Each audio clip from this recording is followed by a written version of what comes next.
Cadefi les da la más cordial bienvenida al evento de hoy. Comenzamos.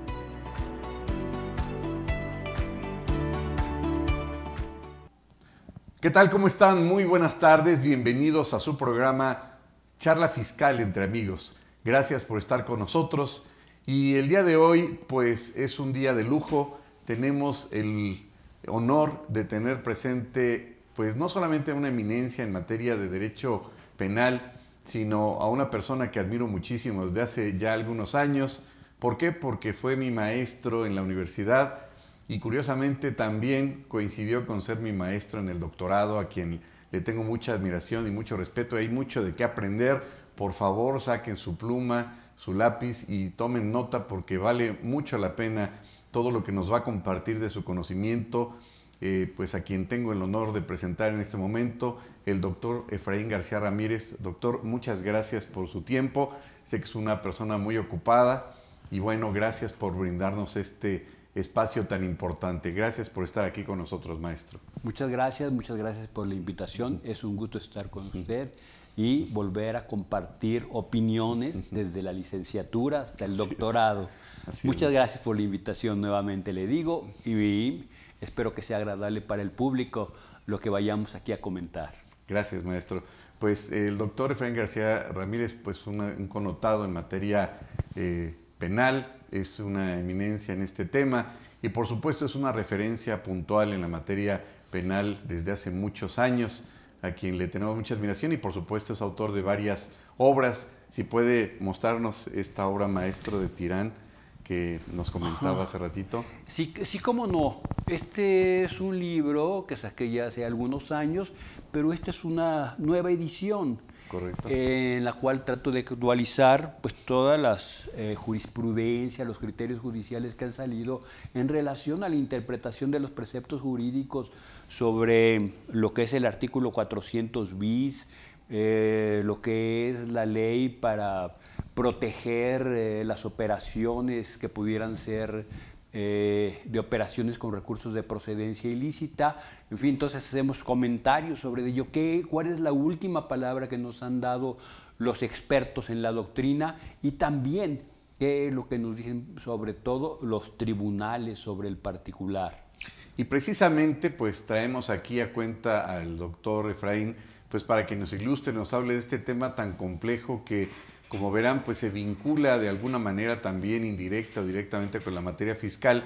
Comentábamos antes de entrar a escena pues de esta famosa reforma penal fiscal, de contrabando, defraudación fiscal y simulación de operaciones inexistentes, pues que se llevó a cabo esta reforma en 2020, pero que indirectamente ahí tendría tal vez algo que ver el tema del lavado de dinero, pero sí nos gustaría mejor, maestro, que pues nos diera una explicación muy breve sobre este tema tan complejo, de este delito que yo llamo que es importado, porque viene desde Europa y porque México se vio obligado, digamos, también por presiones internacionales a incorporarlo y que indebidamente, como en alguna ocasión lo platicamos usted y yo, pues los legisladores no entendieron, no supieron cómo aplicarlo, porque en la Convención de Viena se señalaba puntualmente que no se pusiera como un delito fiscal.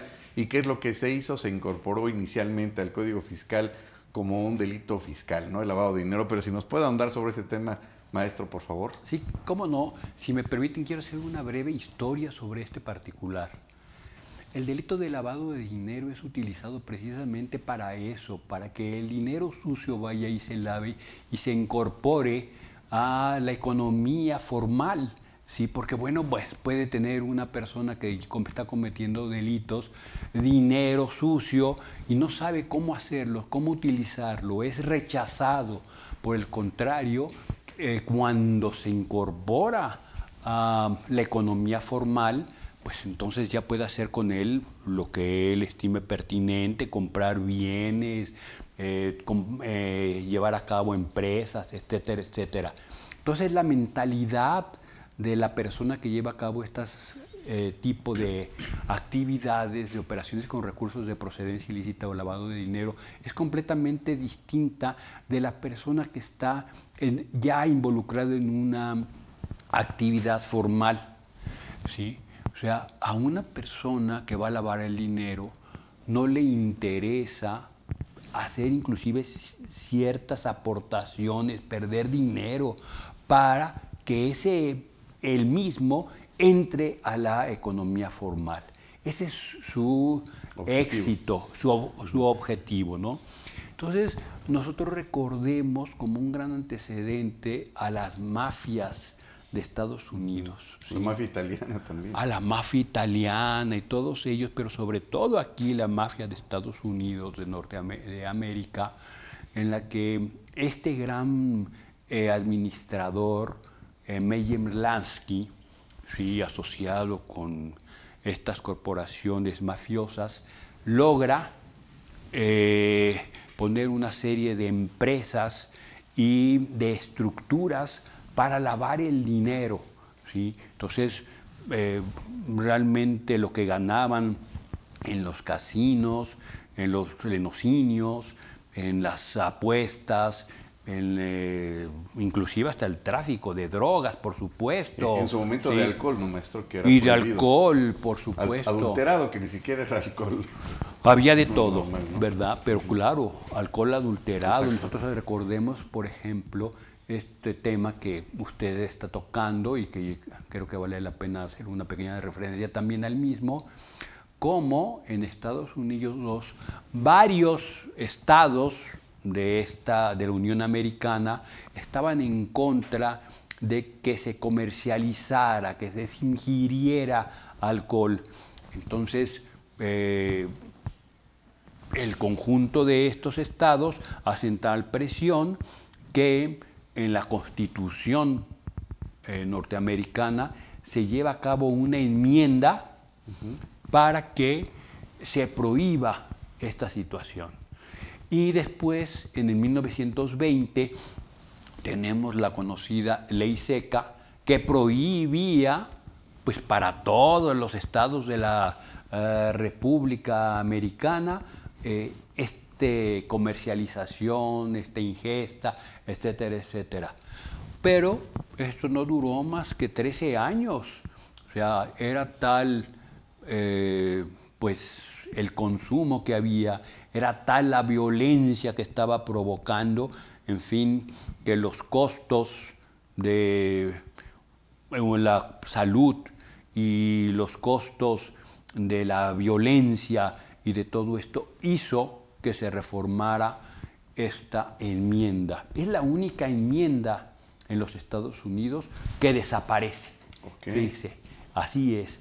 Recordemos que la Constitución de Estados Unidos es la más pequeña del mundo, con solo 7 artículos, y después tenemos cerca de 30 enmiendas durante toda la existencia de Estados Unidos, desde que declaró su independencia en 1776, ¿verdad?, hasta su constitución de 1787, 11 años después ya tiene su constitución, ¿verdad?, únicamente 7 artículos y posteriormente 10 enmiendas, claro, que son los 10 primeros derechos humanos. Reconocida primero la independencia por Francia, ¿no? Para perjudicar a Inglaterra, claro. Por supuesto, sí, por supuesto, y por eso ahí tenemos también la Estatua de la Libertad enviada por Francia, sí, y tal, claro, tal, todas estas. Oiga, y la cuarta enmienda, que es de las más importantes también, ¿no? Y esa es de las más recientes, ¿no? Creo que fue en los 60, si no me equivoco. Eso es. Bueno, pues todas estas enmiendas que estamos viendo a lo largo de la historia de Estados Unidos, que dice uno, bueno, ¿cómo que solamente 30 enmiendas? Si nosotros ya tenemos cerca de 700 enmiendas en nuestra Constitución de 1917. Exacto. Bueno, ahí tenemos, y hacemos esta referencia tan importante a lo que es la droga llamada alcohol. Una droga legal, por supuesto, que altera el cuerpo, que altera la mente, pero que al fin y al cabo, pues terminó en Estados Unidos legalizándose como se legalizó en todo el mundo. Y permeando a muchos países, ¿no? Por supuesto. México, por supuesto. No, definitivamente, imagínense nada más. Entonces, bueno, pues eso ya a nivel mundial, esta política de los Estados Unidos.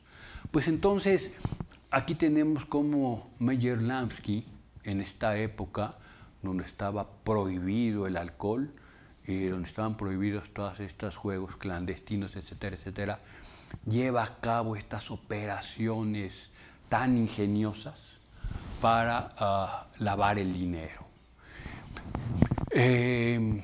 Entonces, ¿qué hacer frente a esta situación? Pues se crearon leyes, los contadores entran ahí en acción y precisamente a descubrir mediante auditorías, mediante revisiones contables, qué era lo que estaba sucediendo. ¿Y qué más ejemplo tenemos nosotros?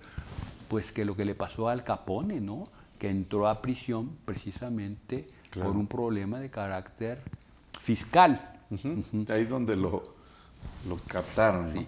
No por todas las demás homicidios, por esto, por lo otro, el hombre más peligroso de Estados Unidos, no, por cuestiones de carácter contable. Y todo el dinero que se invirtió indirectamente en Las Vegas, que esa es otra historia, ¿no, maestro? Por supuesto, de la mafia, ¿no? De lo que se invirtió en Las Vegas y lo que se invirtió en Cuba. También es un gran lugar donde tenían las inversiones precisamente la mafia y que tenía todo el apoyo del gobierno cubano y los casinos y esto y lo otro y los centros de prostitución, en fin, bueno, pues que eran cantidades multimillonarias en dólares.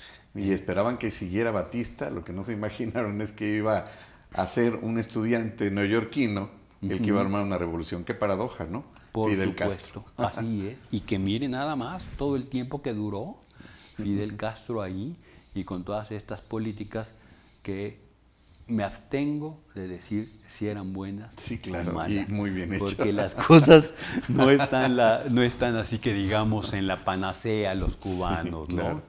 Así es. Entonces, bueno, pues aquí tenemos este primer antecedente y cómo se pretendió combatir. Después podemos poner otra gran referencia con la Segunda Guerra Mundial. ¿Qué era lo que pasaba con Alemania y con todos estos países que iban, invadían otros, ¿sí? En los cuales había robo de obras de arte, claro. de dinero en efectivo, de dinero en efectivo, etcétera, etcétera, y que los mandaban a otros países, a países neutrales, para que ahí ese oro, esas joyas, esas monedas se fundieran y pudieran aprovecharse. El ocultamiento precisamente, que eso es el lavado de dinero, el ocultamiento para que se vea de dónde provienen esa agencia de dinero ilícito, de bienes ilícitos, cómo se ocultan ante la autoridad en tal sociedad para poder aprovecharse de la misma. Y parte de ese dinero se dice fue a parar al Banco del Vaticano, que casualmente se crea en el 46 por la residencia que le dan a algunos alemanes precisamente en el Vaticano, ¿no? Pero esa es otra historia muy interesante, ¿no, maestro? Muy interesante, por supuesto, y criticado el Vaticano por toda esa situación, por ese banco. Suiza también, igualmente, todas estas críticas que ha sufrido, porque pues se mantuvo neutral, pero esa neutralidad entre comillas, claro, porque eso fue una ayuda para estos estados invasores, ¿no? Entonces, bueno, aquí tenemos inicios de la historia y hago referencia a ello porque a partir de ese momento viene una serie de convenios, de tratados internacionales, multilaterales y bilaterales, ¿sí? Como el Convenio de Viena de 1988, el de Basilea, pegado a esto, la creación del Gafi y todos estos organismos que pretenden precisamente evitar ese lavado de dinero. Pero el fondo del asunto, en primer lugar, era el tráfico de drogas. Porque del tráfico de drogas se obtienen multimillonarias ganancias, ¿sí? O sea, ¿qué otra actividad ilícita puede ser más grande que el lavado de dinero a través de las drogas? ¿Sí? Claro. Ahí está. Fíjense nada más un comentario. Si el dinero por recursos de procedencia ilícita que está circulando en el mundo se quitara, saliera, ¿sí? se desactivaría, vendría una crisis a nivel mundial. Caray, de ese tamaño lo tenemos. Así es que, pues uno puede decir, un economista con cierta praxis, decir, bueno, pues dejémoslo ahí, no lo saquemos todo. Oiga, maestro, perdón que lo interrumpa, un punto interesante ahorita que hablaba de la Segunda Guerra Mundial. Yo soy fan de ese tema, déjele comento, y todos conocemos que uno de los países con mayor desarrollo en la industria farmacéutica, no por casualidad, es Alemania, porque resulta que Adolfo Hitler en su momento pues desarrolló el tema de las metanfetaminas y era a los soldados alemanes que le daban su proporción de estas su dosis de medicina, y ellos avanzaban 60 kilómetros por día caminando, sin comer. ¿Por qué? Pues porque estas drogas los mantenían activos. Claro que cuando quisieron invadir Rusia y toparon con pared, más que con pared, con el hielo, y ya no pudieron avanzar. Y eso se debe, o más bien a eso se debe que hoy por hoy la industria farmacéutica más avanzada es la alemana, precisamente, ¿no? Y en ese contexto, bueno, pues es quizá un avance, entre comillas, que indebidamente dio este señor Adolfo Hitler a la industria farmacéutica para que se pudiera poner, entre comillas, ya desde aquel entonces, ese tipo de sustancias psicotrópicas, o como llamarles, para acceso directo a las amas de casa, a los maestros, a quien fuera normal la venta en las farmacias de esa droga, ¿no, maestro? Nada más como un comentario. Así es, ¿no? Por supuesto. Sí, o sea, desafortunadamente en las guerras se ven muchos avances en la ciencia. ¿Sí? El mismo hecho de que se lleven a cabo la elaboración de armas tan sofisticadas, y podríamos citar inclusive hasta la bomba atómica, pues se debió a eso, a una carrera armamentística con motivo de la Segunda Guerra Mundial. Terrible. Y no solamente eso, como refiriéndome precisamente a lo que usted dice, de las drogas, ahí las tiene, y se experimentaba con los seres humanos, con drogas, para ver qué era lo que aguantaban, qué era lo que sentían, hasta dónde llegaban. Entonces, bueno, pues ahí tenemos de una manera muy desafortunada los avances en la ciencia que nosotros deberíamos de aprovechar, pero no para hacerlo en la guerra, sino para hacerlo en la paz. Nos falta capacidad para esa situación, tenemos que tener ese impulso. Por ejemplo, ahora que está pasando el COVID, pues cómo desarrollamos nosotros rápidamente una vacuna para neutralizar esa situación. Y si tuviéramos la colaboración más estrecha de los países, seguramente lo pudiéramos haber alcanzado de otra manera. Y México también, por supuesto, hubiera alcanzado ya su vacuna patria, y esto y lo otro, y además cuestiones por lo que se vea lo que es la cooperación. Y en esa cooperación, precisamente por eso hablo, es el combate al lavado de dinero. Como acertadamente usted lo decía en un principio, pues se estableció la Convención de Viena para el combate al tráfico de drogas, una medida que era el lavado de dinero. Y prevención al terrorismo, ¿no? Sí, eso es. Entonces, ¿por qué el lavado de dinero como un arma principal? Porque las personas que se dedican al tráfico de drogas lo que quieren es tener ganancias. Y si esas ganancias no las reciben, ¿sí?, se las quitan, pues entonces ya no tienen ese aliciente. Por eso es tan importante esa arma llamada lavado de dinero, y que se llevara a cabo de una manera eficiente.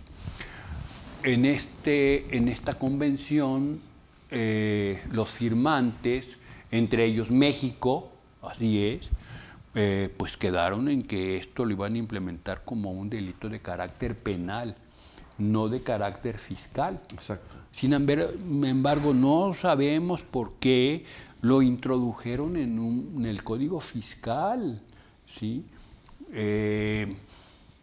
Yo, y perdón que me ponga yo en primera persona, pero en un libro que tuve la oportunidad de escribir sobre análisis jurídico de los delitos contra la salud, precisamente hago esa exhortación a que el legislador mexicano pues cumpla con el convenio, porque es una cuestión efectiva para el combate al delito de tráfico de drogas, ¿sí?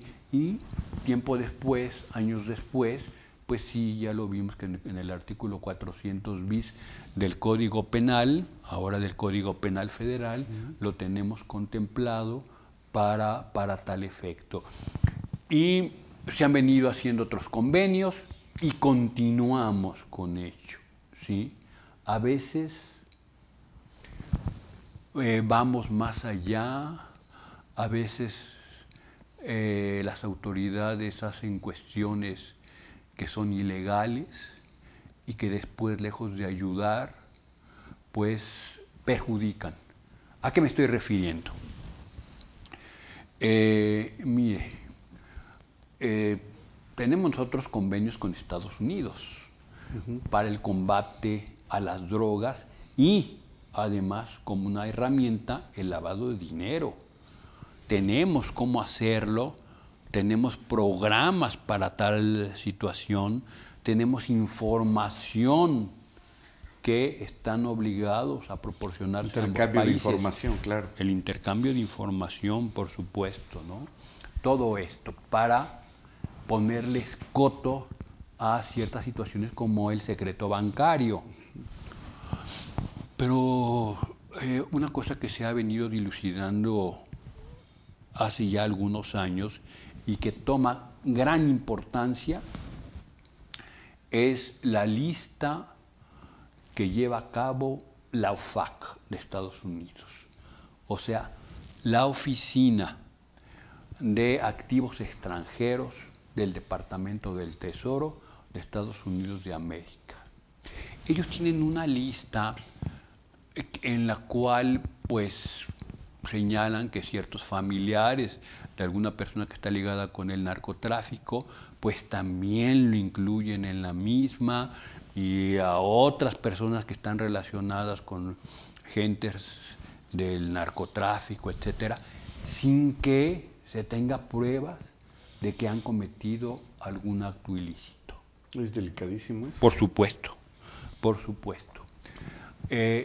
Nosotros aquí tenemos un aparato similar que es la UIF, la Unidad de Inteligencia Financiera, que también ve todas esas circunstancias, ve todo esto de actividades donde se pretende lavar dinero, en fin, entre otras muchas facultades que tiene la UIF. Pero vemos que la UIF toma como una referencia la lista de la OFAC y con eso ya lo tiene como si fuera un indicio, como si fuera una prueba para acreditar que esa persona que aparece ahí en la lista pues esté involucrado con lavado de dinero, con actividades ilícitas. Aunque no esté probado. Sí, aunque no esté probado. Okay. Entonces nosotros en esa materia pues tenemos algo muy importante, como debería de ser en todo el mundo, que se llama seguridad jurídica. ¿Sí? Si no está en la ley, si no cumplimos con este principio de legalidad y de seguridad jurídica, pues entonces para nosotros no es un indicio válido y que no debe de tomarse en consideración. Ante esta situación, la UIF ha llevado a cabo procedimientos, la Unidad de Inteligencia Financiera de la Secretaría de Hacienda y Crédito Público ha llevado a cabo procedimientos, ¿sí?, en las cuales bloquea cuentas bancarias y financieras de personas que se encuentran en la lista de la OFAC. Y dice, tú aquí apareces y para mí esto es más que suficiente para poder llevar a cabo estos bloqueos. Bloqueos que son, según la propia UIF, pues son de carácter precautorio. así es que no te estoy causando ningún daño, según ellos, ¿verdad? No estoy causando ningún daño, en fin. Y entonces tenemos, por una parte, a la primera sala de la Suprema Corte de Justicia de la Nación, que dice, no, esos actos son inconstitucionales, ¿sí? Porque no se respeta el principio de seguridad jurídica, de legalidad, el debido proceso, etcétera, etcétera, en fin. Pero la segunda sala de la Suprema Corte ya emitió jurisprudencia y dice, este artículo en el que se basan, que es el 115 bis de la Ley de Títulos y Operaciones de Crédito, ¿sí?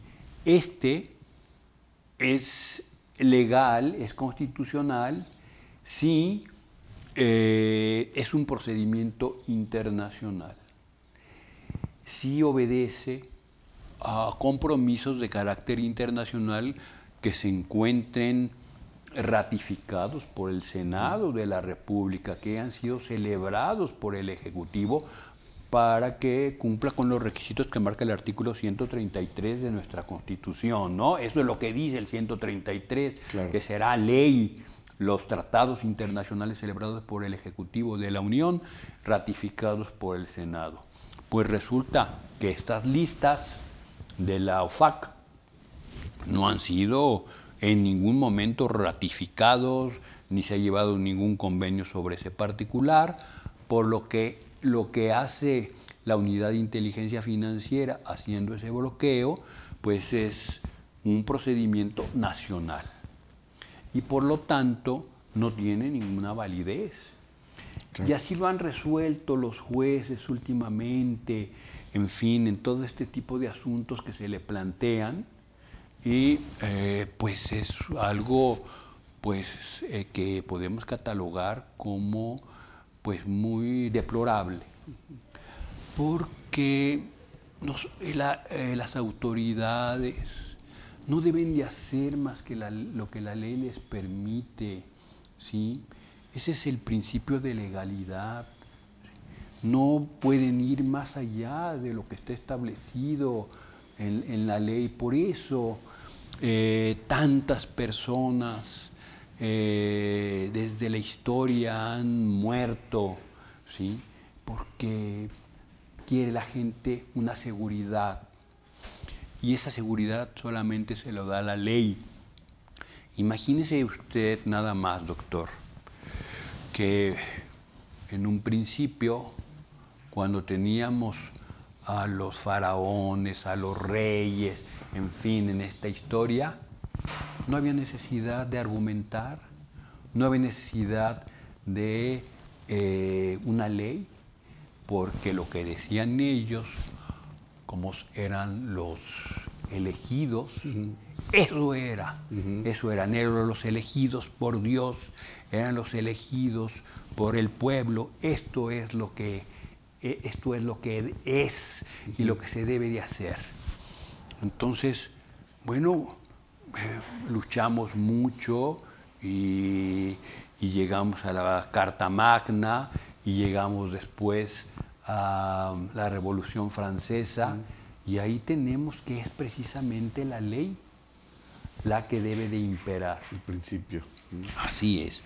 Y ahora, no solamente es la ley, sino que esa ley debe de ser conforme a la Constitución. Y a los derechos humanos.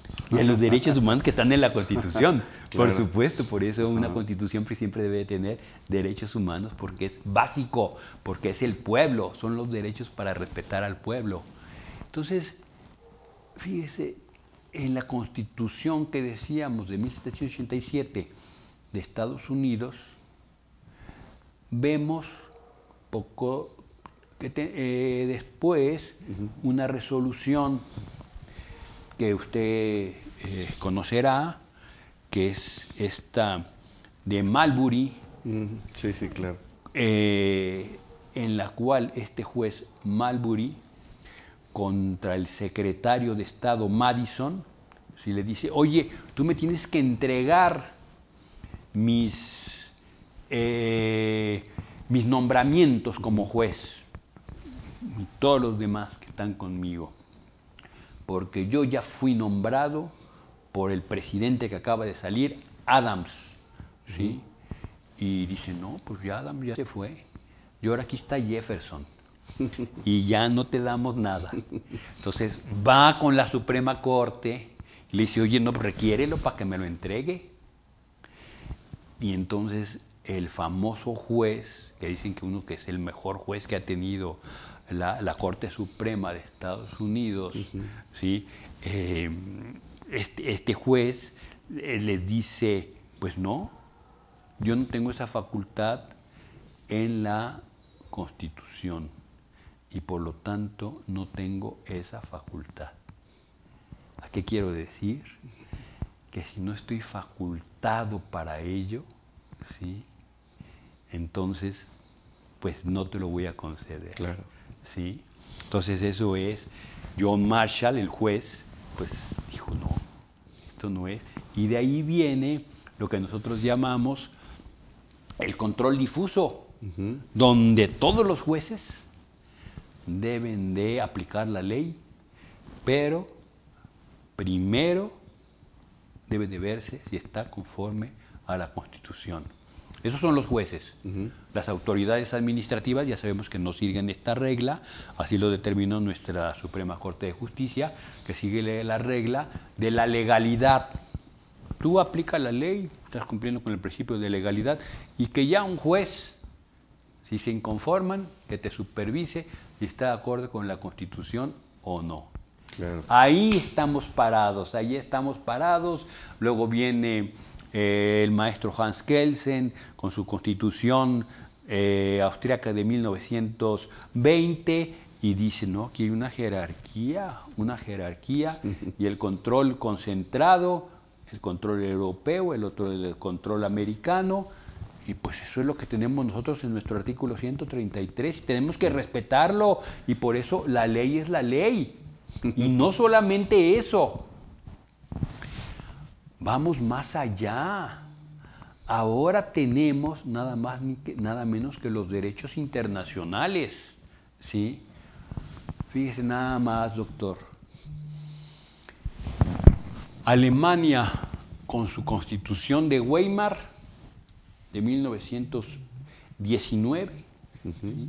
Alabada por todos, por el aspecto social, por el aspecto de ayudar a los demás, tal, por ser una avanzada, y como poco tiempo después cae en lo que es esta aberración de matar y de hacer discriminar a las personas por su religión, por su género, por sus preferencias sexuales, por todo esto, haciéndolas a un lado. Y entonces por eso decimos, bueno, y en ese momento dijo, bueno, pues vamos a hacer tratados internacionales para que aquellos países que se salgan, los demás países que ya hemos comulgado en ciertas cosas, respeten esos derechos y tal. Es avance. Claro. Sí. Y se evita el absolutismo, ¿no, maestro? Por supuesto. Estados absolutistas. Así es. Nacionalistas, absolutistas. Pero pareciera que es un círculo, que la historia se repite, ¿no, maestro? Parecería que regresa el ser humano de nueva cuenta al nacionalismo, a estos falsos profetas, ¿no? A ese tipo de escenarios que ya se vieron hace casi un siglo, ¿no? Que cuando regresaban al tema del nacionalismo, sutilmente regresar a Polonia, que era nuestra, etcétera, ¿no?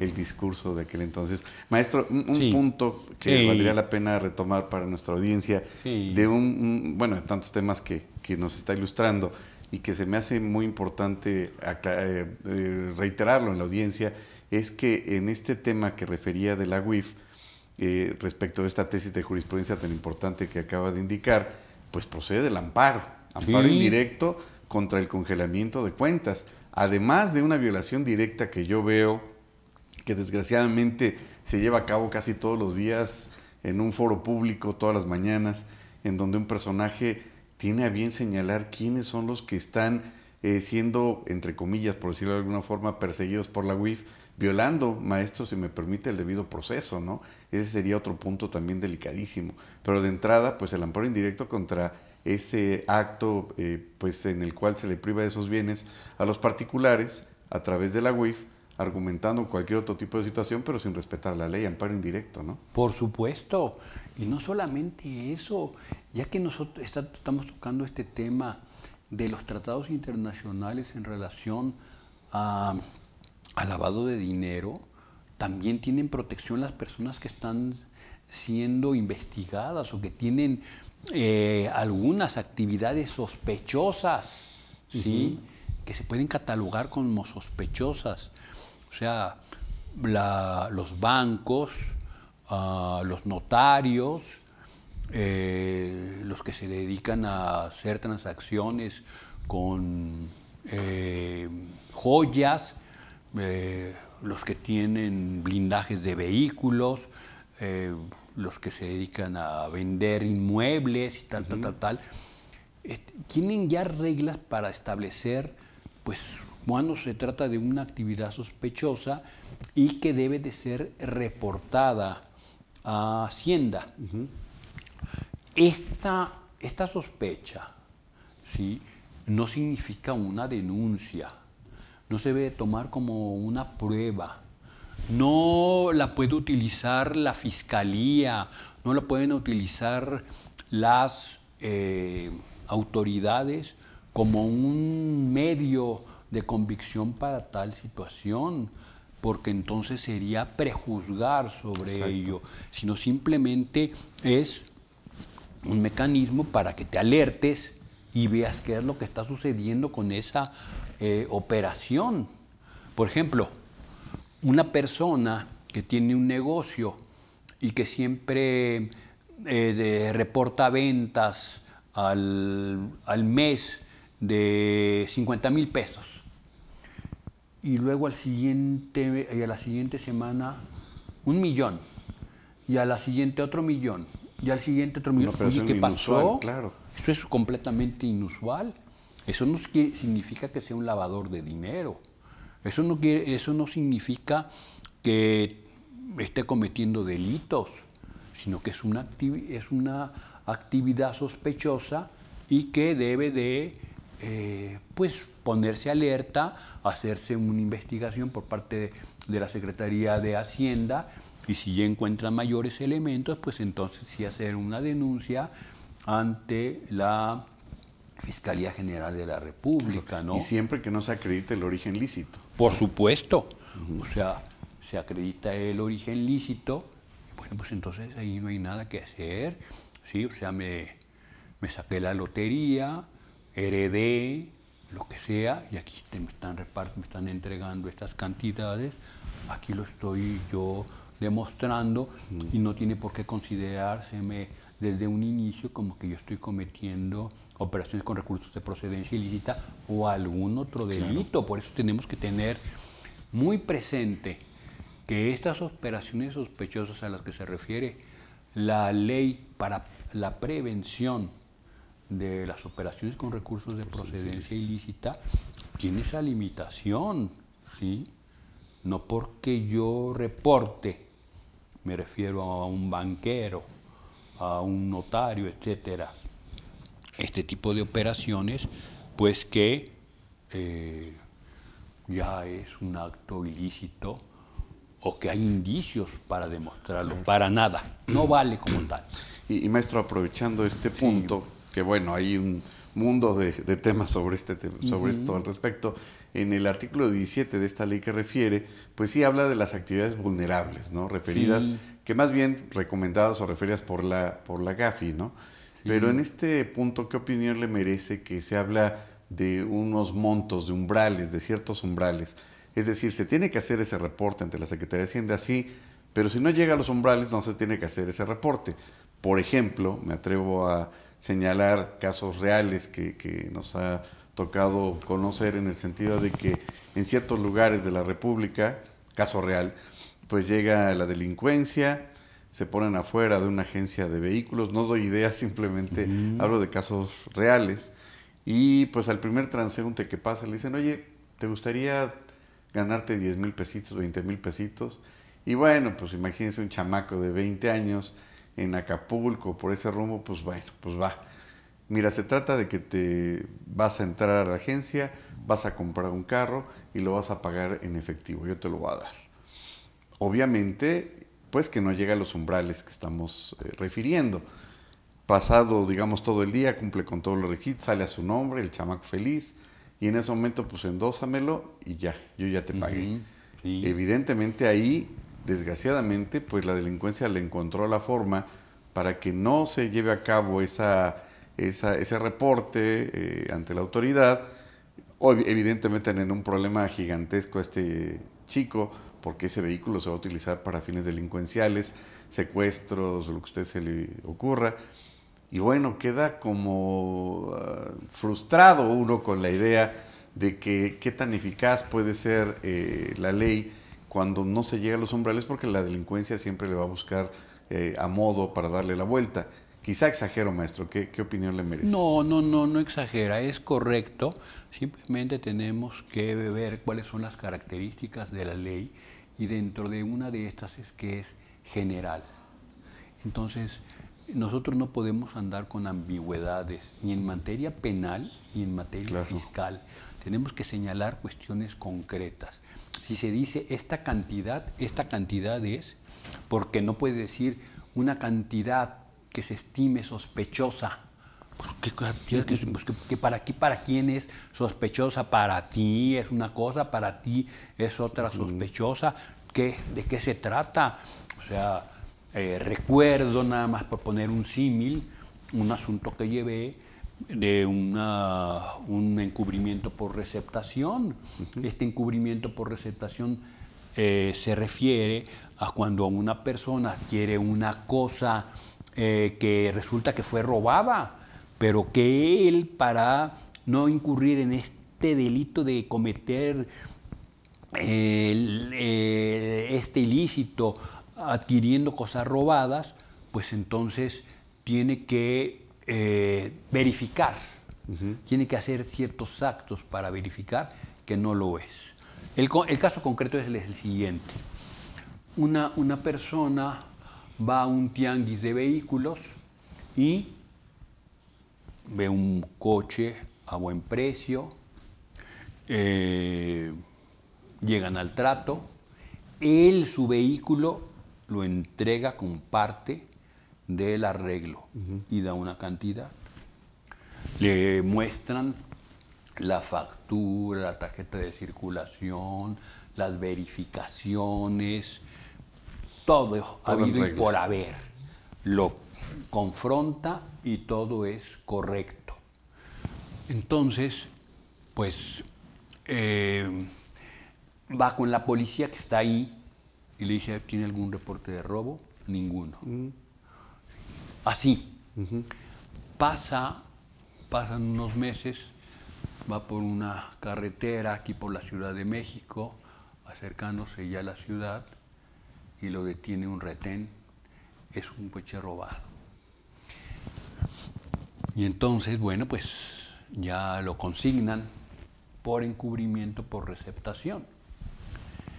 Y el juez dijo, oiga, pero si todo lo verificó, pues que si coincidía la factura y todo eso. Y dice el juez, es que debió de haber hablado, cerciorado con la empresa que emitió la factura para establecer que no fuera falsificada. Wow. Con esto quiero significar que pues la ley penal, las leyes fiscales no pueden ser ambiguas. Ese delito era ambiguo, se concedió el amparo y dijo, este es un delito inconstitucional. No cumple con los requisitos del artículo 14. O de taxatividad. En cuanto a eso, ¿no? De taxatividad, por supuesto, eso es tal cual, ¿sí? No es exacta el tipo penal con la conducta que se pretende sancionar. taxatividad, como usted bien lo dice, maestro. Dice maestro. Así es. Pues es que es todo un mundo de escenarios que se pueden prestar y que desgraciadamente o tristemente la delincuencia también se asiste y busca cómo darle la vuelta a todo esto, ¿no? Dejando como incompleto el objetivo esencial, pues de atacar frontalmente este tipo de delito. Y también me encantaría preguntarle este escenario que se dio en Italia, en donde se aplicó el embargo, el congelamiento de cuentas de la mafia, y que de alguna forma heredó un poco, copió un poco Colombia, diría yo, con mucho éxito, pero que no lo hemos visto, por lo menos considero mi punto de vista en México, con esos efectos. No sé qué opina. Bueno, pues es que lo importante aquí es tener mecanismos tan efectivos que se puedan detectar precisamente esas actividades ilícitas, de dónde vienen, cómo vienen, en fin. Fíjese nada más, en el año de 1984-85, dentro del capítulo de penas descritas en el artículo 24 de nuestro Código Penal Federal y para la Ciudad de México en ese entonces, no se tenía contemplado como sanción el que se dispusiera de los frutos del delito. ¿Qué le parece? Es interesantísimo. No estaba contemplado como pena. Se consentía de alguna forma, ¿no? Bueno, por favor. Era una laguna de ley, pues, en pocas palabras. O sea, una persona vendía droga, le pagaban, y ese dinero, pues, lo tenía invertido, esto, lo otro, o se lo había regalado a alguien, lo que sea, pues eso no te lo podían quitar porque era fruto del delito. Ajá. Qué terrible. No estaba contemplado. En 1989 apenas se implementó el artículo 24 añadiéndole esta sanción. Ajá. Sin ir más lejos, repetiré lo del delito fiscal de operaciones con recursos de procedencia ilícita y lavado de dinero, un delito fiscal, ¿sí? Cuando no debió haber sido, era ¿no? un delito penal, pero bueno, pues es un delito. Y además se refería a los fiscal. créditos fiscales, ni siquiera se refería a los ingresos destinados al pago de contribuciones. Como que había ahí una confusión de parte del legislador, ¿no? Sí. Pero que afortunadamente se quitó del Código Fiscal, como bien lo señalaba, ¿no? Así es, y ahora lo tenemos ahí en el Código Penal, pero bueno, también vemos que la intervención de la Secretaría de Hacienda, cuando en estas conductas delictivas de operaciones con recursos de procedencia ilícita, se utilizan instituciones bancarias y financieras. Se requiere la denuncia de la Secretaría de Hacienda, ¿sí? Entonces, bueno, pues ahí está, se protege la actividad bancaria, se protege la actividad financiera, porque es muy importante. Sí, se supone Para que no lo que meterse. tutela es precisamente esa ley, es la protección del sistema financiero mexicano. Sí. Pero, bueno, desafortunadamente han encontrado también los delincuentes formas, diría yo, alternativas para mover el dinero, como el caso de las criptomonedas, maestro, que ese es otro tema que viene a ampliar el escenario y a darle un margen más amplio a la delincuencia para invertir, mover dinero, incluso derivado, diría yo, incluso de invertirlo en paraísos fiscales, que también me encantaría saber su opinión sobre ese tema. Ahí nos concretamos a que existe una laguna en la ley y a nivel internacional, Okay. que es lo que está pasando con estas monedas, estas monedas virtuales, ¿verdad? Activos virtuales les llaman. Que se tienen, que no se tienen, que hoy compro de estas monedas y me gasto 100. Y puede ser que mañana tenga 2,000. Sea el mismo valor, sea el valor de esas monedas. Pero que no ingresa al sistema financiero mexicano. Así Ese es el es. problema. Sí, pero que pueden cambiarse en un momento dado. Es ¿sí? que es tan complejo, maestro, que alguien puede, pues, destinarlo a este activo virtual y en la misma red comprar a su vez otra, con los rendimientos de ese activo, comprar otra moneda o trasladarlo a China, a Estados Unidos, o pagar bienes en otro estado, o incluso me atrevo a pensar que ese mismo dinero ingrese en efectivo y ni quien se entere, maestro. Así es. Entonces, bueno, pues es una laguna en la ley y que se están aprovechando de ello precisamente las personas que se dedican a esto. ¿Sí? O sea, ¿qué es lo que pasa? ¿Qué es lo que pasa con los delitos? Pues eso, que no existen lagunas en la ley, que existen modus operandi por parte de las personas dedicadas a la delincuencia que buscan una forma de poder llevar a cabo estas conductas sin ser sancionados. ¿sí? Meterlos en el riel de camuflar, por decirlo de alguna forma, estos ingresos ilícitos a cualquier costo, como en el caso de la compra-venta de obras de arte, ¿no? Ese es todo un tema complejo que se ha dado mucho en Europa y en Estados Unidos, de pagar en efectivo esas obras de arte, tenerla ahí guardadita, después venderla, y ya es una venta lícita, ¿no? Por supuesto. O sea, imagínense nada más la venta de arte robado. Tenemos el tráfico de drogas, el tráfico de armas, el tráfico de personas. Terrible. ¿sí? Así es, terrible. Pero cercano a todas estas actividades ilícitas tenemos el robo de arte y su venta clandestina. Aquí en México, bueno, qué barbaridad, por todos lados.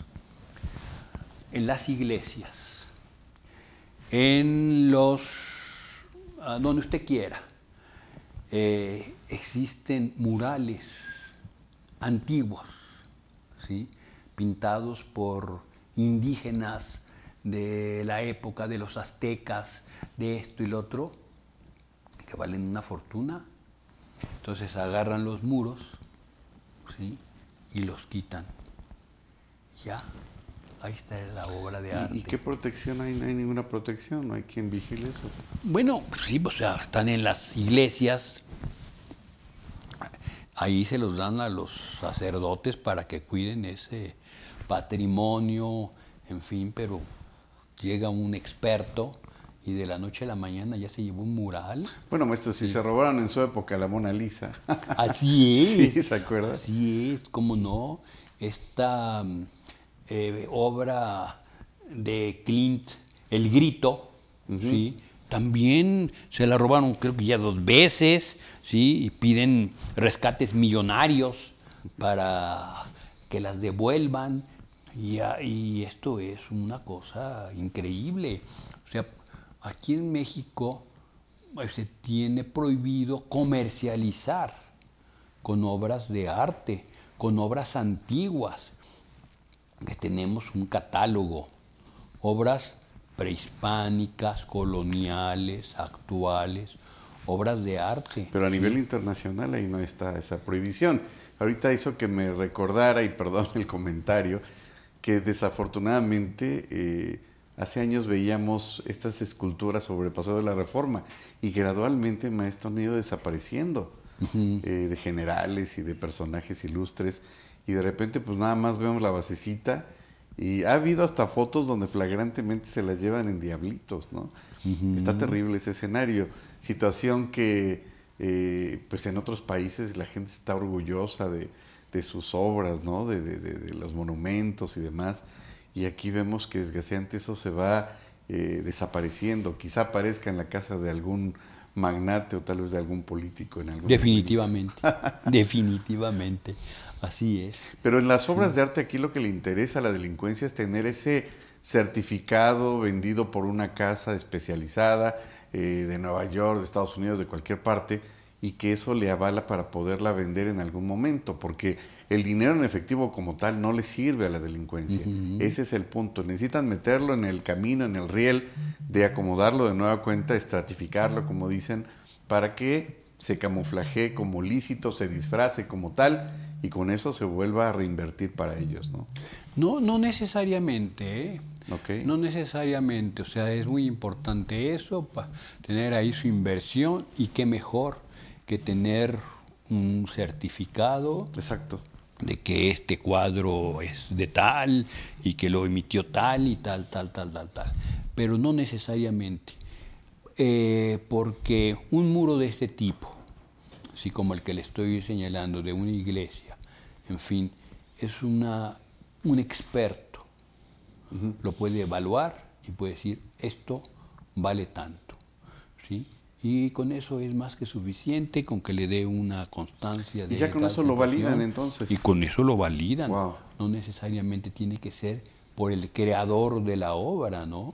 Pues el creador de la obra ya ni existe. Y lo bueno es que los peritos ahí no se dejan Así corromper, es. ¿verdad? Y le ponle otros ceritos y te doy más dinerito y se lo van a hacer. Bueno, ahí de lo que se trata es precisamente de tener ese gusto, de tener esta obra antigua, no la tiene nadie más que yo.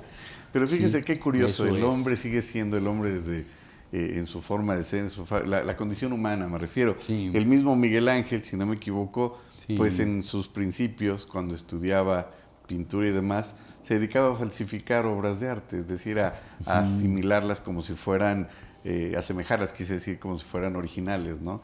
Ya desde aquel entonces, imagínense, ¿no? En el Renacimiento. Así es. ¿Y cuántas veces hemos visto, por ejemplo, cuadros donde le tallan tantito así a la pintura y atrás hay otra pintura? Y otra pintura más importante, de un autor más valioso. Entonces, bueno, la verdad es que es sorprendente todas estas cuestiones de arte, y para el que sabe, bueno, pues es muy valioso. ¿Cuántas obras estarán, incluso me atrevo a pensar o imaginar, en Louvre, que no son originales, ¿no? Que han de ser alguna copia, y uno, pues como ignorante en el tema del arte, pues la toma como cierta. Me atrevería a señalar que hasta dudaría yo de la misma Mona Lisa, ¿no? Así es. Bueno, pues, ahí está. ¿Quién lo va a certificar? ¿Quién es Esa es la clave, el que va entonces, a decir? Sí. Obra robada, Por se supuesto. certifica y ya sale a la venta y aquí no pasó nada. Así es. Entonces, todas estas obras de arte pues son muy apreciadas por la delincuencia, y ahí tenemos nosotros grandes inversiones que se hacen sobre el particular, ¿no? Entonces hay y no hay un quienes inventario, aprecian eso. maestro, no hay un inventario de esas obras en este tipo de lugares donde se profesa X religión, ¿no? Entonces, al no haber ese inventario, pues entonces tampoco hay un control y pueden salir a la venta de repente en Rusia, en Estados Unidos, y ni quien se entere, ¿no? Se pretende, inclusive, bueno, pues eso a través de los tratados internacionales que existen sobre ello, un catálogo de obras de arte robadas, ¿sí? O sea, aquí en México se roban alguna obra de arte conocida, pues eso se hace el registro, y ya aparece una lista, ¿sí? Que la podemos ver ahí en internet, en fin. Aquí están estas listas, y buscar a ver si esta es robada o no robada. Pero muchas de ellas, como usted bien dijo al inicio, pues son del mercado negro, del mercado clandestino, y van circulando de un lado para otro, y pues no aparece como robada. Claro, pero yo creo que ahí el catálogo se amplía más porque estamos acotándolo al tema de la pintura, pero es amplísimo, ¿no? Claro. Antigüedades, muebles. Por supuesto. Yo no diría que en Chapultepec, en el castillo de Chapultepec, muy probablemente los muebles que hay ahí tal vez sean réplicas, ¿verdad? Tal vez. ¿Sí? No. O sea, un manuscrito. Claro. Imagínese un manuscrito maya, ¿sí? Prehispánico. Ahí está. Bueno, eso no podría estar a la venta en México, pero en otros países puede ser que no haya restricción, ¿no? Sí, o sea, no puede estar a la venta en México entre comillas, ¿eh? Porque también se tiene que ver cómo lo adquirió, el que lo vendió, el que lo tiene, ¿sí? O sea, hay muchas cuestiones que tienen que analizarse sobre el particular. Si antes de ello esto pues es así, ¿qué vamos a hacer? Ajá. Claro, maestro, pues mire, tenemos afortunadamente mucha gente que nos sigue en este programa. Es un privilegio estar con usted y hablar de tantos temas que no podríamos agotar, y nos tienen alguna pregunta. Dice: hola, buenas tardes, muy buen tema. Mi petición es la siguiente. ¿Podría dar ejemplos de cuándo la ley obliga al contribuyente a informar a la autoridad sobre las operaciones en caso de compraventa de autos? ¿Aplica para todos los autos nuevos o de uso, y qué sanciones existen en caso de incumplimiento? Sí, claro que sí. Por favor, maestro. O sea, como lo decíamos, o no sé, tanto coches nuevos como usados, cuando son operaciones donde se van a utilizar más de 100,000 pesos en efectivo, hay que reportar esa situación, ¿sí? Entonces, pues tenemos que tener cuidado con esa situación. Es decir, arriba de 100,000 pesos, así es. Yo compro un auto, pero me piden mis datos para que se pueda reportar a la autoridad. Si es en efectivo. Si es en efectivo, claro. Si es en efectivo la operación. Si no, pues se mide no hay en UMAS, problema. si no me equivoco, ¿no? Sí, es correcto. En UMAS, es eso es. Así es. Así es. Entonces, tendríamos que ver eso, el catálogo que está señalado en la propia ley que protege, que trata de evitar las operaciones con recursos de procedencia ilícita y que los ponen como operaciones sospechosas. Correcto. ¿Sí? Y además, un comentario adicional, no nos dice quién hace la pregunta, pero comentaríamos que hoy por hoy ya en la página de internet de SAT se puede verificar el número del folio, si no me equivoco, y con eso ver si ese CFDI, pues sí es real, ¿no? Sí. Es un tema interesante y desgraciadamente pues toda la gente está sujeta a ese tipo de situaciones. Se han dado otro tipo de fraudes, como que transfieren el dinero y a la hora de la hora supongo que tienen acuerdos con gente de adentro de las instituciones bancarias, y cuando se va el vendedor pues resulta que ese dinero ya no aparece. Fíjese, a ese nivel ha llegado, pero bueno, ese es otro escenario. Bueno, pues en este contexto estaba hablando tan solo de un rubro a lo cual la delincuencia le ha dado la vuelta, que es el tema de las obras de arte, y que considero que a últimas fechas ha cobrado mucha relevancia, particularmente en Europa, en otros lados, en donde se ha regresado a este tipo de arte abstracto y demás, obras pues a veces de autores sin tanto renombre, muy caras, y es en donde se le da el valor nuevamente en el pago en efectivo a veces, ¿no? También sí. Debe haber las mismas restricciones, por supuesto, en Europa, las mismas que fija la GAFI y demás, pero con todo y eso la delincuencia pues ha sabido darle la vuelta a estos temas, ¿no, maestro? Son tratados de carácter internacional, muchos de ellos, ¿sí? Y entonces, bueno, pues se tienen que seguir las reglas. No las siguen las personas que pues están interesados en la compra-venta de arte y dicen, bueno, pues yo no la voy a cumplir y adelante, llevo a cabo mi operación y listo, ¿no? Pero la cuestión es de que serán sancionados si no llevan a cabo esto. Bueno, respecto de las casas vendedoras, digamos, ¿no? Se refiere. Sí, o sea, serán sancionados pues, quienes estén obligados a reportar tal situación, ¿no? O sea, un notario responde, está obligado, es un obligado fiscal y en fin, y no puede ser copartícipe de una operación fraudulenta, etcétera, etcétera, ¿no? Porque va a responder de esto como los bancos en idénticos términos, en fin, ¿sí? Entonces la responsabilidad también existe. Sí, los notarios ya están bajo lupa, ¿no? Para este tipo de casos, que ahora, por otro lado, también ya en la materia fiscal, conforme el 32 BETER del Código Fiscal, ya tienen también la obligación de reportar el tema del famoso beneficiario controlador que, ¿qué cree? Empezó en el tema de la ley contra el lavado de dinero y ahora ya se refleja en materia fiscal. Sí. Ya es un tema que ha cobrado mucha relevancia a nivel internacional. En Estados Unidos ya nos llevan años en ese tema, pero ahora ya se incorporó a partir de 2022 el famoso beneficiario controlador, que finalmente es el que mueve la mano y utiliza ese disfraz, valga la expresión, de una sociedad mercantil para pues cometer ilícitos, llevar fraude a acreedores y demás escenarios que se dan, maestro. Sí, no solamente eso, se han hecho muchas reformas al Código Fiscal. Basta decir para los donatarios, para los donantes, ¿no? Es una de las últimas reformas sobre este particular, es que cuando alguien que recibe donaciones está inscrito como tal, ¿sí? Y por supuesto para expedir recibos de esas donaciones para que estén libres de impuesto, pues resulta que no destina esas donaciones al objetivo para el cual fue, ¿sí?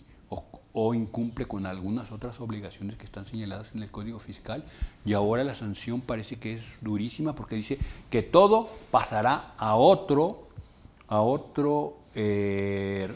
persona que reciba donaciones, ¿sí? Todo.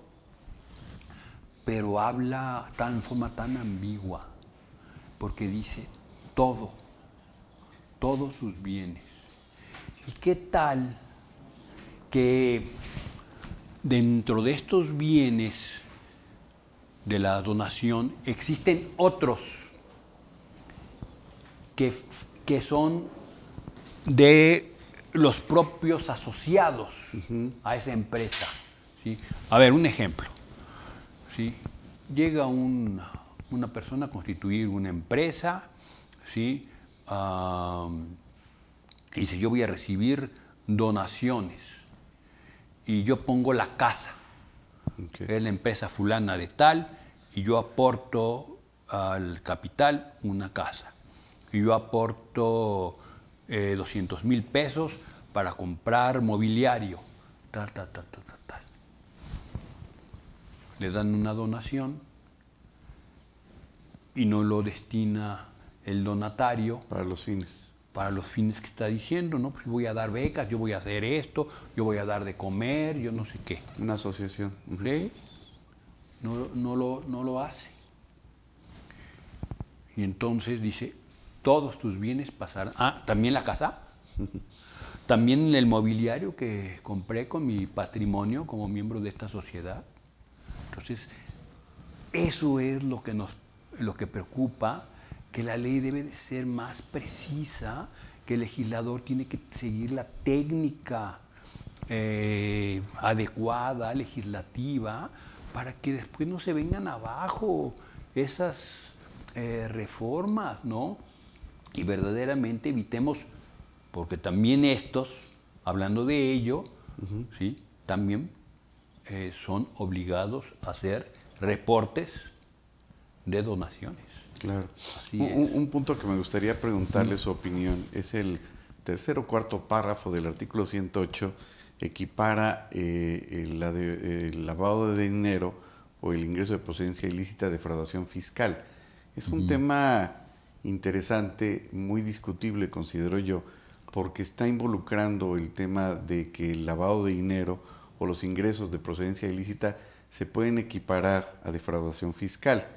Y esto yo lo he señalado en algunos cursos en el sentido de cómo puede equipararse un ingreso que se obtuvo de una situación ilícita, de un secuestro, por ejemplo, equiparable a defraudación fiscal, que en el caso en el que se regula, que es el 108 referente al IVA, pues en términos muy coloquiales diríamos que un ingreso de procedencia ilícita o una actividad ilícita no puede causar IVA, maestro. Entonces, considero que ahí hay más que una laguna, una situación de una inconsistencia legal que al día de hoy no se ha modificado, pero que genera mucho, por lo menos para mí, mucho ruido en esa inconsistencia de cómo pretender que un ingreso de procedencia ilícita se equipare defraudación fiscal. No podría ser. Yo también considero así como usted.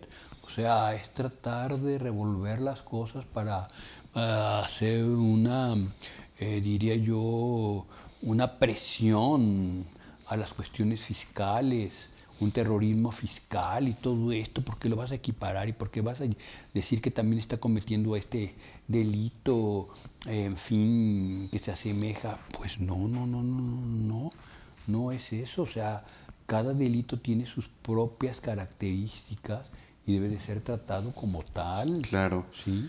Y esto nos llevaría a entender, quizá, si entonces pagas los impuestos que se causó con ese ingreso, pues todos tranquilos, se acabó el problema, ¿no? Es decir, es permisiva hasta cierto punto que ese ingreso que detectó la autoridad, incluso, me atrevo a pensar a través de facultades de comprobación, pues tú pagas tus impuestos y se acabó el asunto.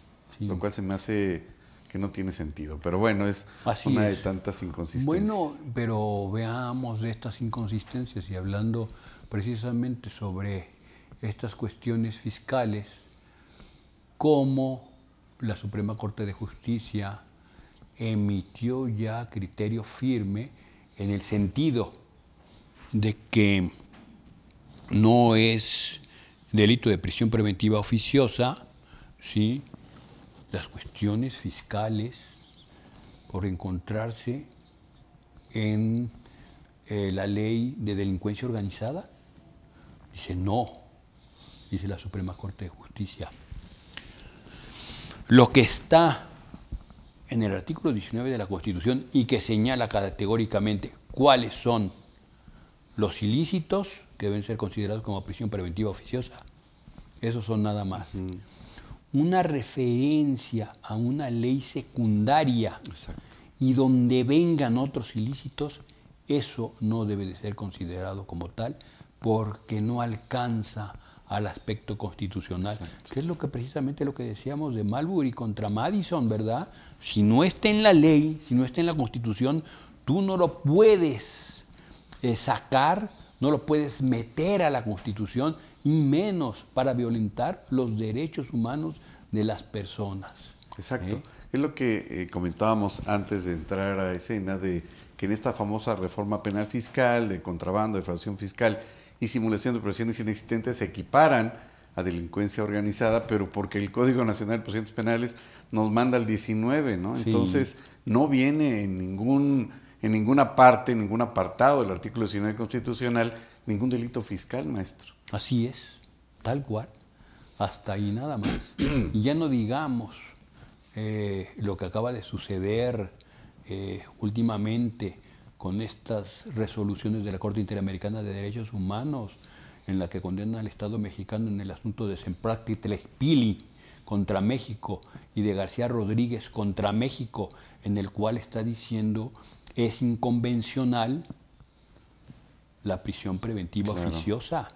Y ya no solamente eso, sino ya que ya tenemos algunas resoluciones de jueces, pues no me queda más que la palabra valientes, porque yo no quisiera decir valientes, porque todos los jueces deben de ser valientes, deben de ser honestos en lo que están diciendo, pero bueno, son los primeros en decir, este es mi criterio y yo lo sostengo a capa y espada, pase lo que pase. Esos son jueces honestos, verdaderamente honestos judicialmente. Bueno, muchos jueces, magistrados de tribunales colegiados, pero ya una primera jurisprudencia del Pleno Regional Centro-Norte, ¿sí?, con sede en la Ciudad de México, aquí cerquita por Avenida Revolución, ahí tiene su sede, ya determinó por jurisprudencia, que todavía no sale en el Semanario Judicial de la Federación, pero ya estamos esperando que salga, y ya conocemos la sentencia. Okay. ¿Sí? Dijo el último día de vacaciones, el 14 de julio, una cosa así, salió la resolución en la cual dijo la suspensión provisional debe concederse en un amparo para el efecto de que el juez responsable revise las medidas cautelares y ponga una distinta a la prisión preventiva oficiosa. Excelente. Porque a su favor está la apariencia del buen derecho. Excelente. No está diciendo, y acotan la situación los magistrados, dicen, no estoy diciendo que sea inconvencional esa medida, pero aparentemente lo es, porque ya lo dijo un tribunal a la que estamos obligados a respetar, como es la Corte Interamericana de Derechos Humanos. Entonces, qué importante. Y por cierto, hablando sobre este tema, ya estamos esperando que la Corte Mexicana, la Suprema Corte de Justicia de México, pues ya saque la resolución en cumplimiento a estas sentencias que acabo de mencionar de la Corte Interamericana de Derechos Humanos. Creo que ni siquiera hay ponente o no sé qué es lo que está sucediendo ahí. ¡Qué mal! Terrible, ¿no? Todos los jueces y magistrados están esperando ahí a ver qué dice la Corte y no dice nada. Entonces, ya es justo y necesario. Oiga, y en este punto, en este rubro, poniendo el dedo en la llaga, pues esta prisión preventiva oficiosa de la cual en su momento la Corte Interamericana se pronunció puntualmente contra México, decir, espérate, esto es inconvencional, y a pesar de ello se llevó a cabo esa reforma que hemos comentado, pues existen otras medidas precautorias, ¿no? Como la prisión preventiva justificada. Sí, claro. Para no llegar a la oficiosa, así maestro. Así es. Es decir, agota otros medios, no te vayas a la última, ¿no? Sí, o sea, justificada, pero además toma en consideración que la justificada es la última. Claro. No es la deseable, ¿sí? Porque tú debes de preferir la que menos daño cause, a menos de que pues, tú veas que la persona se va a fugar, ¿verdad? Que ya se sustrajo de la acción de la justicia, que pues, lo encontraron y aún así en tiene otro país. Un halo de subjetividad, maestro. Sí, por Porque supuesto. tengo aquí el pasaporte y hace 6 meses se fue, se va a ir. Espérate, ese es claro. tu criterio, no necesariamente se va a dar la fuga. Por supuesto. No lo que le pasó a esta Rosario, política, ¿no? a Rosario Robles, Sí, claro. que le metieron una licencia de manejo, que decía que vivía en otro estado, en no sé qué, que no vivía en la Ciudad de México, que vivía en otro estado, no sé qué, ¿verdad? O en otro país, no sé. En otro país, en Costa Rica, creo que. Bueno, en fin, donde sea. Y entonces dice uno, ¿qué? O sea, yo me quedé boquiabierto con esa resolución del juez. ¿A qué estás obedeciendo? ¿De qué se trata semejante absurdo cuando sabemos que ella fue la jefa de gobierno en la Ciudad de México porque aquí se acreditó que aquí vive? Claro. ¿Sí? Entonces dices, ¿qué es esto? Es un hecho notorio que no necesita comprobación. Oiga, maestro, y bueno, ahorita ya que está inspirado en esos temas, me gustaría plantearle una pregunta que, si no me equivoco, la vimos en su momento, en su oportunidad en el doctorado, y que de verdad tiene jiribilla, como dice en el norte del país, de esta famosa tesis de jurisprudencia de 2011, que usted sabrá muy bien el número, del parámetro de regularidad constitucional, que es todo un tema, maestro, en el sentido de que en principio la Corte estableció pues que el parámetro de regularidad constitucional, pues sí, muy románticamente son los convenios que México ha suscrito en materia de derechos humanos, que hasta ahí me quito solo el sombrero, aplaudo, qué maravilla, pero en los últimos 3 rengloncitos dice esta tesis, pero cuando la Constitución no vaya acorde con los derechos humanos, va a prevalecer la Constitución. Yo considero que eso es un absurdo, maestro, eso es una inconsistencia o va en contra precisamente de la convencionalidad, ¿no? Por supuesto, es la 293 diagonal 2011 que vimos en clase. Exactamente. Y que criticamos. Tan me acuerdo que todavía me acuerdo. Está muy bien. Qué bueno que se acuerde, porque ratifico la calificación de 10 que sacó usted. No, bueno, aprovecho. Muy bien, maestro. Entonces, pues sí, es criticable y ya, fíjese, esta jurisprudencia fue analizada por la Corte Interamericana de Derechos Humanos en el caso de García Rodríguez contra México. Y uno de los peritos en materia de derecho internacional fue el ministro en retiro, Ramón Cosío. Y si mal no recuerdo, él opinó, dijo, esta jurisprudencia es inconvencional y no debe de tomarse en consideración de esa forma. Y algunos otros opinadores también dijeron, no, esta no es la interpretación que se le debe de dar.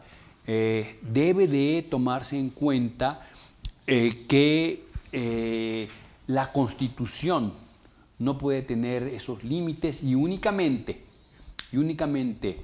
las suspensiones a la misma son a los que se refiere el artículo 29 de nuestra Constitución, que ya sabemos que es cuando existe una pandemia, cuando existe una enfermedad contagiosa y que le dicen a los habitantes, no salgas de tu domicilio, claro. ¿Verdad? ¿Por qué? Pues por si no va a ser un contagiadero ahí tremendo.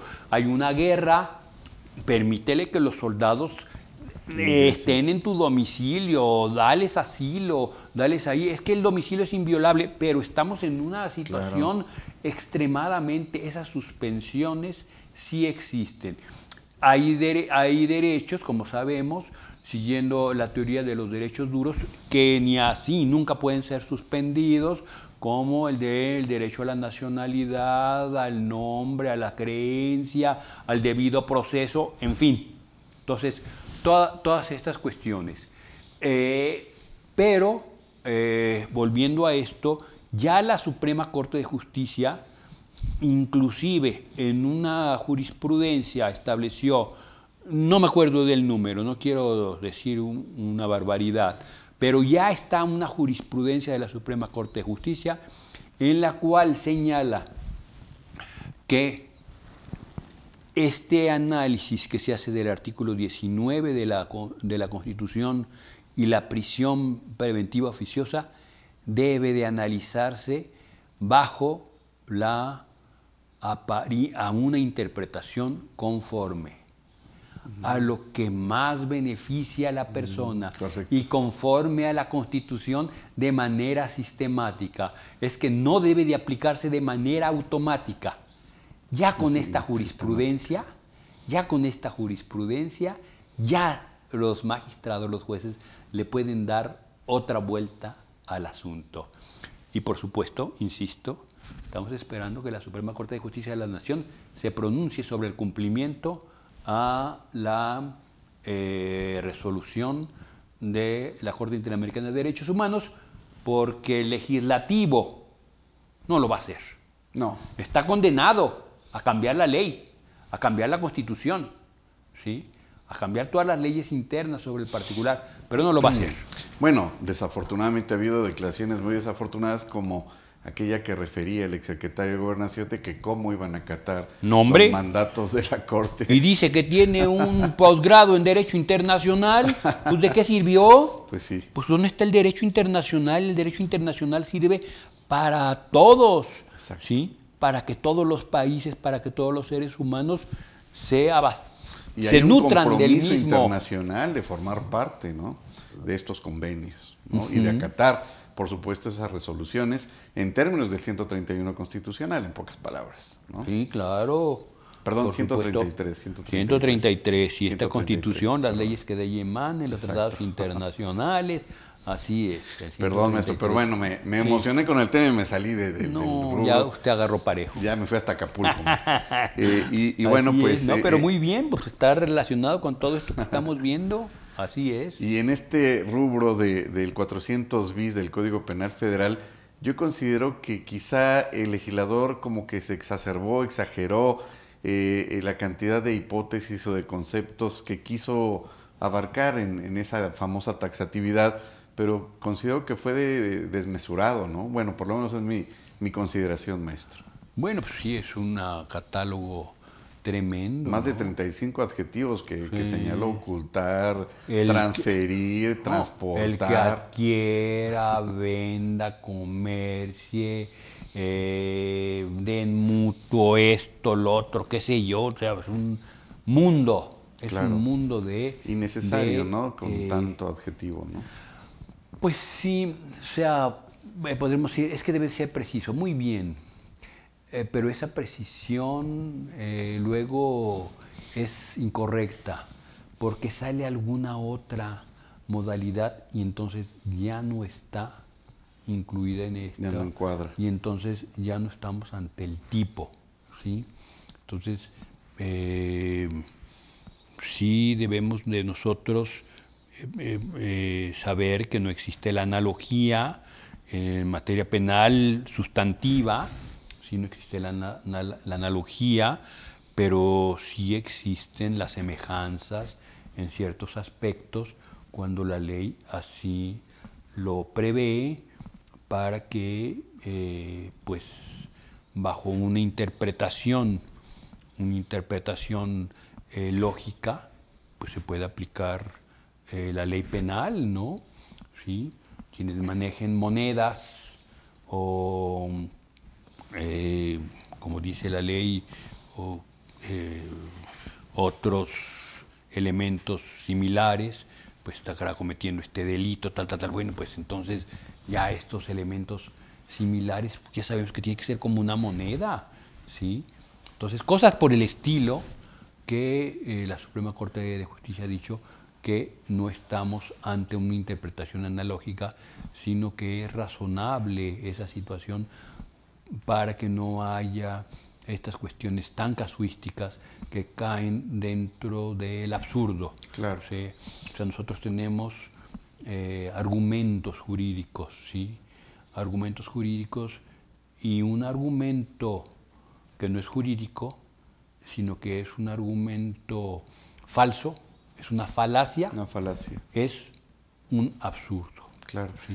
Maestro, yo siempre he considerado, y me encantaría saber su opinión, en esta situación que yo le llamo una falsa moral de aquellos países o grandes potencias que sí llevan a cabo una celebración de múltiples convenios, de un catálogo de convenios en materia de derechos humanos, en materia en estos temas de convencionalidad, pero sí también para regular estos temas de lavado de dinero, evitar lavado de dinero, establecer a través de la GAFI estas medidas, a través de pues todas las entidades que forman parte de estos organismos, pero parecería que en otro escenario, pues eso es un poco un doble discurso, porque en Inglaterra tenemos a Jersey, y está enfrente y es una isla no de pescadores, sino de inversionistas para un paraíso fiscal.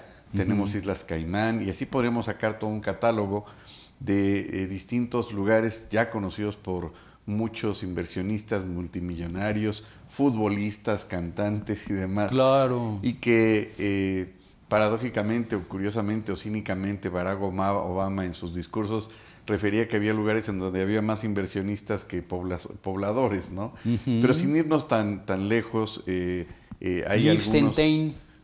Sí. Allá, pues ahí los banqueros son los burócratas son menos que los banqueros. Sí. Así en es. Delaware, ¿no? También se permite. Entonces, pues parecería que tienen también esos paraísos fiscales en casa, y parecería entonces ese doble discurso de que, pues sí, hay que atacar el lavado de dinero, hay que poner estas 40 recomendaciones, pero aquí no te preocupes, aquí estás en casa y vente a esta isla Jersey y ahí puedes invertir lo que tú quieras, ¿no? Entonces, como que no encontramos esa congruencia, uno quisiera encontrar ese mundo feliz de Aldous Huxley, ¿no? Y la verdad no existe, ¿no? Entonces, parece que por un lado las grandes potencias pues establecen esas restricciones y demás, pero por otro lado como que lo permiten o se hacen que no lo ven, ¿no, maestro? Bueno, pues basta decir, a mi manera de ver, que el dinero no tiene olor y no tiene sabor. Así es que donde sea es bienvenido. Así es. Okay. Y vea usted, veamos la teoría del bosque. ¿Dónde quieres que tu dinero se pierda? El dinero que quieres ocultar, ¿dónde quieres que se pierda? Ese árbol que piensas poner, ese árbol que piensas plantar, mételo en un bosque. Y ya. ¿Y a qué quiero llegar con esto? Pues Estados Unidos es el magnate de las inversiones. Y otros muchos países magnates de las inversiones, ¿verdad? Pues ahí está, llévalo ahí. Ahí hay tantas inversiones y tantas cosas, tal. En fin, lo combate ciertamente Estados Unidos, pero pues no puede hacer gran cosa. Evidentemente hay tanto dinero, hay tantas cosas, pues que es imposible. Se confunde en la selva, ¿no? Por supuesto, se confunde en la selva, se confunde el árbol en el bosque y el dinero se confunde donde hay más dinero. Entonces, bueno, pues así de sencillo. Si por más reglas que pongas y todo esto, ahí estará y habrá siempre alguien que esté dispuesto a darle un poquito la vuelta para que no se sepa de dónde viene ni por qué viene. Maestro, me gustaría retomar un comentario que hizo muy interesante. Bueno, todo lo que ha dicho es interesante, pero muy al principio de esta charla, esta plática, o diría yo más bien de esta cátedra que nos acaba de dar, sobre que si se desapareciera o si se retirara este dinero mal habido, entre comillas, dinero con sangre incluso, diría yo, del sistema financiero internacional, pues generaría una debacle, ¿no?, económica a nivel mundial. Pero yo creo que sin irnos tan lejos, maestro, si se retirara ese dinero del sistema financiero mexicano, es decir, mal habido que se camufló o lo que fuera, pasaría lo mismo, por supuesto, en nuestro país de una forma terrible, ¿no? Evidentemente, por supuesto, nosotros no nos escapamos a esa situación. Entonces el objetivo de esta ley, pues es como muy romántico, ¿no? Porque realmente, pues existen mecanismos para artilugios jurídicos y para hacerlo, ¿no, maestro? El mundo en el que vivimos, globalizado, tiene sus pros y sus contras como todo. Uno de los contras es precisamente estas conductas ilícitas que se pueden llevar a cabo a través de la comercialización tan extensa, tan globalizada que hay, ¿sí? Te voy a enviar ahora manzanas, naranjas, esto, lo otro y lo demás allá, y ahí te mando droga, y por ahí te paso el dinero, y este dinero, y estos aguacates que compré, los compré con recursos de procedencia ilícita, y esto es otro. Vivimos en un mundo globalizado, que ciertamente, a mi manera de ver, se ha salido de las buenas intenciones que se tenían en un momento dado con este liberalismo, con este nuevo liberalismo, donde también había la protección hacia los pobres, que no hubiera esta situación de las que unos son muy ricos y otros son muy pobres, y todas estas situaciones se ha desbordado, ¿sí? Es bueno. La globalización no se puede quitar. Nadie la va a quitar. Pero también la pobreza se globaliza, maestro. Por supuesto, que eso es lo que no debería de ser. O sea, debería de haber mecanismos para evitar que hubiera esta pobreza desmedida y que esa riqueza desmedida también pasara a aprovecharla para que los pobres pues tuvieran trabajo, tuvieran mecanismos de ayuda y de trabajo, no solamente de ayuda monetaria, sino también de trabajo, porque eso es lo importante, generaciones que sean verdaderamente útiles unos para otros. Productivas. ¿Sí? Productivas, así, como dijo Cristo y como dijo otros muchos filósofos, ¿sí? El que quiera ser el mejor, que sirva a los demás. Entonces ahí tenemos, hay que servir. Si nomás le estás dando y no le enseñas a servir, a que trabaje, pues entonces ahí nos vamos a quedar y esto no es así. Claro, ningún Estado se ha demostrado que dándole dinero va a salir adelante. Así es. Quizá es una falacia del siglo pasado que sigue, que no se quiere morir, ¿no? Esa falacia, esa idea se quiere morir, absurda, ¿no? Se quiere para sacar votos, para populismo. No. Qué bueno que le des. Es necesario que le des. Tiene que tener el estómago lleno para que vaya a estudiar. Le tienes que dar el libro para que vaya a estudiar. Bien hecho. O sea, Francia, España, en fin, escuelas gratuitas, ¿sí? La salud gratuita a muchos países de primer mundo, pero todos están trabajando, ¿sí? Todo el mundo está aportando. Pues eso es lo que tenemos que llegar. No nada más que le aportes, no nada más que le des, también enséñales a trabajar para que salgamos adelante. La educación, el trabajo, es el motor de un país para salir adelante. Claro, claro. Fíjese que comenta eso, me sorprendió mucho una noticia que leí hace unos meses que en España, no sé en qué parte, creo que en Barcelona, hay una escuela, entre comillas, virtual. Y la gente o los estudiantes pueden llegar, utilizar una computadora y está abierta las 24 horas. Tomar los cursos virtuales, pasar sus exámenes y no sé en cuánto tiempo les dan su certificado. Todo virtual y gratuito, de verdad, eso es asombroso. ¿Por qué? Porque los capacitan gratis con el único requisito que sepan leer, que tengan las ganas de aprender, y eso es verdaderamente ejemplar, ¿no? Y tristemente pues lo vemos en países desarrollados, no en Latinoamérica, ¿no? Sí, no. Por eso tenemos que dar un salto, porque no estamos desarrollados. Debemos de pelear por estar desarrollados y por alcanzar eso y entenderlo todos. Y que este gobierno, como el que sigue, en fin, como los que vengan, entender que dentro de las metas, conjuntamente con dar y apoyar a las personas que no tienen, dentro de esas necesidades están la instrucción, la educación hacia el trabajo, hacia la competitividad, ¿sí?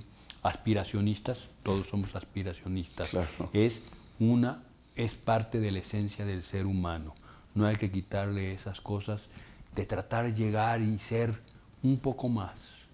No avasallar a nuestro compañero, ayudarle, pero aspirar a ser el que más ayuda. Maestro, no, bueno, increíble. Así es. Pues nos da mucho de qué pensar, de qué hablar. Y bueno, nos está ganando el tiempo, maestro. Como comentaba en un principio, ha sido todo un privilegio platicar, tener la suerte de poder tener unos espacios con usted para dialogar. Y bueno, no sé qué palabras finales le gustaría dirigir a quienes amablemente nos sintonizan en este momento, y que me queda claro que se va a reproducir mucho este video. Muy bien. Como palabras finales, maestro. Bueno, pues nada más que estoy a sus órdenes, ¿verdad? Para cualquier otra invitación. Bueno, mi correo es efraingarciaramirez@hotmail.com. Me tienen a sus órdenes ahí en este correo. Sí, doy clases en algunas universidades y bueno, pues también ahí compartimos a veces puntos de vista, y que pues a mí ha sido un gusto el estar aquí. Espero que se repitan otras invitaciones. Claro. Con mucho gusto estaremos por acá, y las preguntas que vengan pues son bienvenidas también para tratar de responderlas. Muy bien, maestro, pues muchas gracias, es un honor estar con usted y le agradezco que también se acuerde de nosotros. Y bueno, pues agradecemos a cada uno de ustedes este tiempo. La verdad es que nos faltó tiempo, maestro, para tocar todas estas aristas de este delito tan complicado y complejo y de puntos finos que, bueno, daría para muchas sesiones, y que por supuesto esperemos tener la oportunidad de volverlo a tener aquí presente en otra sesión, maestro. Muy amable, muchas gracias. Gracias por la invitación, insisto. Gracias a todos ustedes y nos vemos en la siguiente sesión de su programa. Soy Raúl López Villa. Muchas gracias y que tengan una excelente tarde.